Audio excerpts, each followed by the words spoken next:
man. That's a lot. So, there's a lot there to be read. Yeah, I just don't really think Dazn has much of a leg to stand on. The guaranteed contract is a guaranteed contract. I don't remember them contesting the press releases. I mean, why would they? They drafted them. They made it appear Right. as if it was the richest contract in the history of sports, no? Yeah.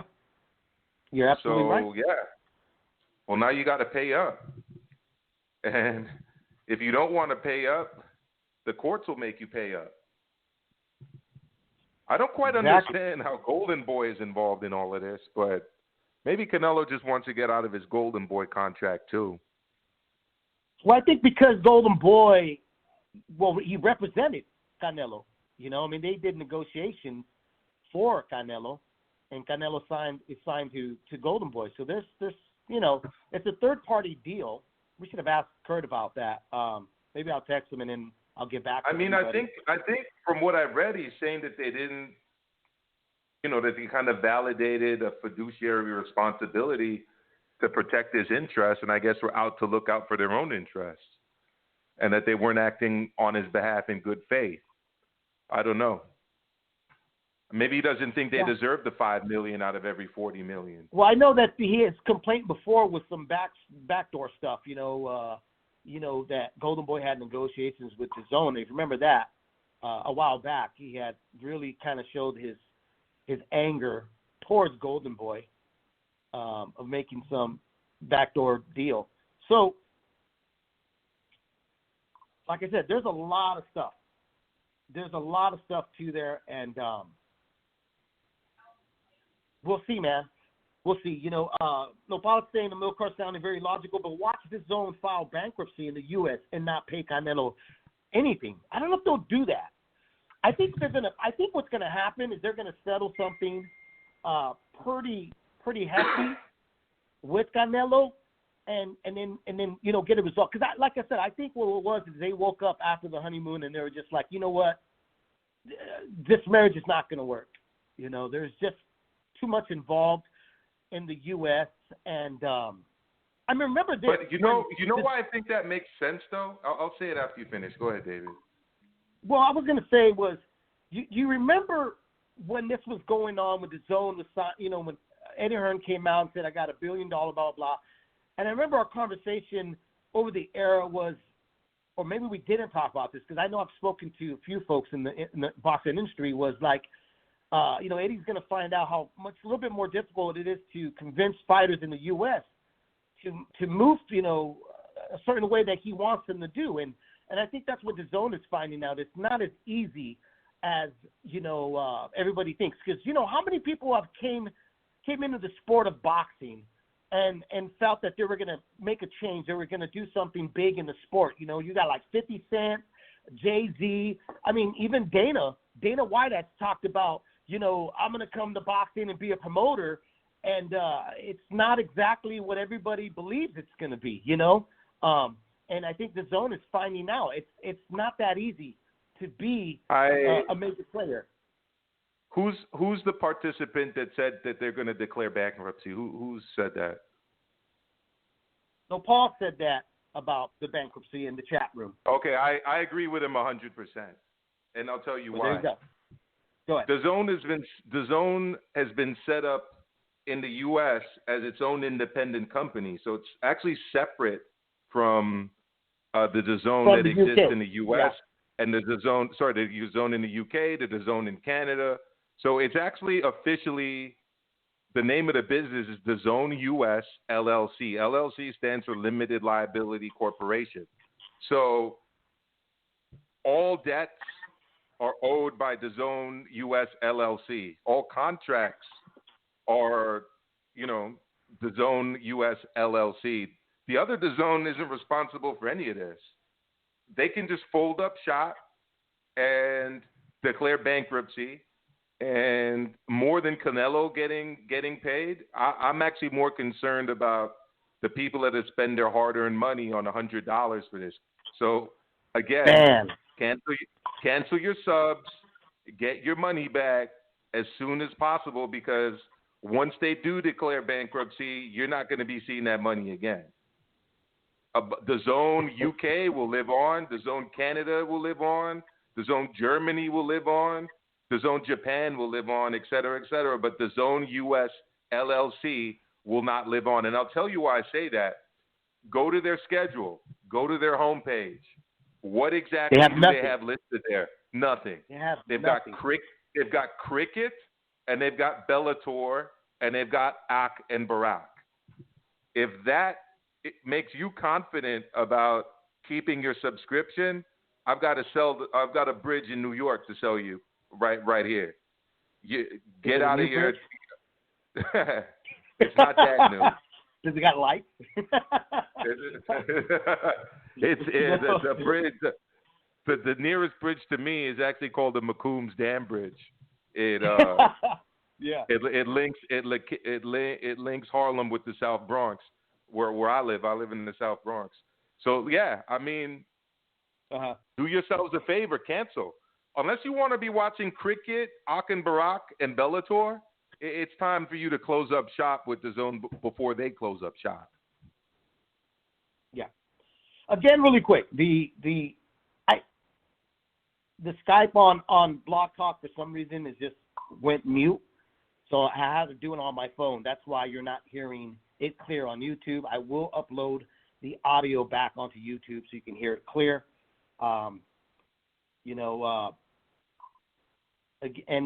Kurt is the host of the Boxing Esquire that is on the rotation of the Leave and Ring Network.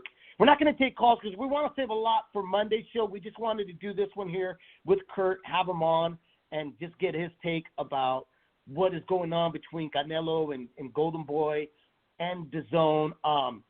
Because it's so fairly new, I think there's a lot. Like I still want to make a couple of calls to some other folks that I know that are in the business, and they can probably relay some information and help me understand a little bit more of where this might be headed to. So tune in on Monday, and then we'll definitely, hopefully, we'll have some more information. If we can get more information or even get a hold of that 24-page, which I'll do my best, and maybe read into it, I'll send it over to Kurt so Kurt can go over it. Excuse me. And then, like I said, we'll definitely get some information. I'm hoping we'll get some more information on Monday's show here on Leaving the Ring. We just wanted to do it really quick and stuff, and it wasn't planned out. Just that me and Emil Carr were like, this is interesting. You know what I'm saying? Because we had just talked about saying that the Zone, I don't think the Zone was going to continue on with the U.S. Of next year. I think that they were looking to get out of it because of the way things are going. And now this. Now, Amilcar, if you and Nopal are right about the bankruptcy thing, bro, that ruins the whole relationship between Canelo and Golden Boy. I guarantee you Canelo will go after Golden Boy about finding where that money's at and then start seeking either to go to another promoter or continue on with his promotional company because he does have one, Canelo Promotions. Bro, listen to this, right? I'm on their website right now. Sunday the 13th, no shows. Monday the 14th, Ak and Barak. Tuesday the 15th, Ak and Barak. Wednesday the 16th, Ak and Barak. Thursday, Ak and Barak. Friday, Ak and Barak. Saturday, no fucking shows. Sunday, no fucking shows. I mean, look. The writing is on the wall, number one, and number two, there's a reason people form LLCs. There's a reason I don't go into business as Amilcar Brusco. I don't want to get sued. So what do? I go out and I start an LLC, Amilcar Brusco LLC. That way, when Dave Duenas sues me, guess what? I declare bankruptcy on LLC. That doesn't affect my credit score. You can't come after me in court. You did business with the LLC. You didn't do business with me. So it's done.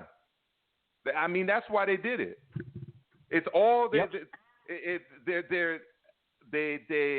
knew what they were doing when they signed Canelo to this deal, and they're going to fold up shop in the U.S.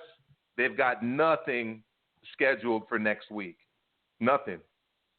Again, this contract, like I said, it's I love to see it because I like to see the stipulations of names. If names were brought up, which I highly doubt, because like I said to Kurt, on a fight by base, you know what I mean, like a 3-fight deal, I could see that. But 11-fight deal where they're solely asking for one particular fighter, Gennady Golovkin, I think that would have been the turnoff for Canelo, because Canelo in the past has expressed his like disgust of hearing Gennady Golovkin. Like, he has really not shown any interest of fighting that trilogy. I mean, he was very vocal about saying to Gennady Golovkin, go get a title. Do something to entice me, to make me want to fight you for the third time.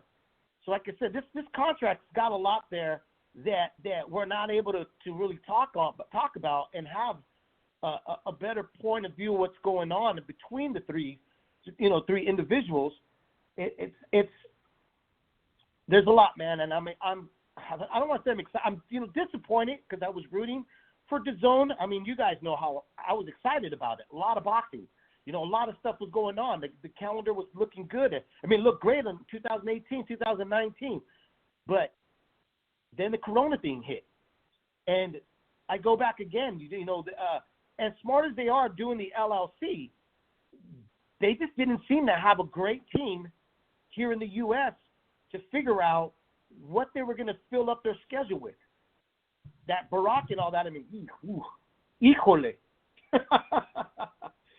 I don't know, man. But again, we'll be back on Monday here at 5 p.m. Pacific time, 8 p.m. We'll have the audio fixed. It was just a last-minute thing, and I know I did something to stupid Skype. I know it's me.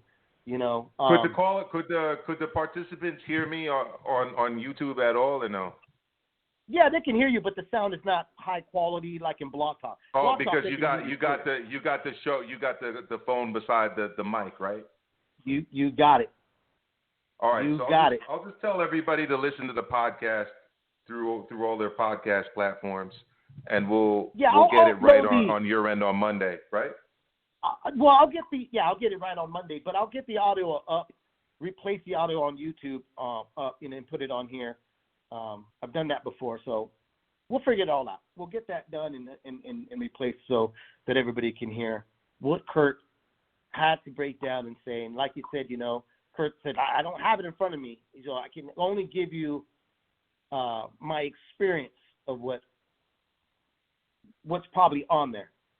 So, again, man, guys, thanks for tuning in.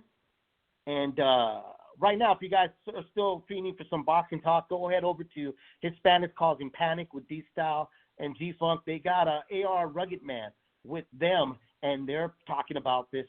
No, that's what's up. That's what's up. Yeah. R.A. the Rugged Man. That's what's up. Now. That's what I'm going to head to right now as soon as we get off here, because I'm really interested in hearing what R.A. Rugged Man's got to say, and what D-Style and G-Funk's got to say about this whole trio, that threesome that didn't seem to work out. Imagine that, a threesome that didn't work out. Again, folks, thanks for tuning in. Don't drink and drive. Have a great weekend, and I will talk to you guys. Head over to D-Style and G-Funk show, and we'll see you guys Monday. Milcar, like always, brother, it's a pleasure. You too.